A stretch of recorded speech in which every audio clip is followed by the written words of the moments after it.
الذي يوسوس في صدور الناس الذي يوسوس في صدور الناس من الجنة والناس. من الجنة والناس.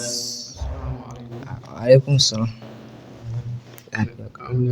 lafiya kalau. Ina da tambaya ne. To ina jin ka. Menene hukuncin wanda ya ƙari a cikin sallah kuma ya rage?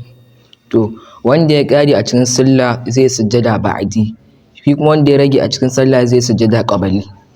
Ina ɗan so a ɗan yi min bayani a kan. To yanzu kamar sallar azhar raka'a nawa ne gare ta? Huɗu. Mutum ne yanzu yana sallar azhar ya yi raka'a huɗu sai ya manta ya miƙe ya ƙara raka'a ɗaya ya yi raka'a biyar kenan.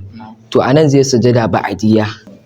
Malam yanzu ina so a ɗan ƙara min bayani akan sujada qabliyya. To bayanin sujjada qabliyya kamar yanzu mutum yana sallar magariba ya kai raka'a na biyu to sai ya manta bai zama tayi sai ya miƙe, kaga ya rage wannan zaman tayyar, to anan zai sujjada qabliyya.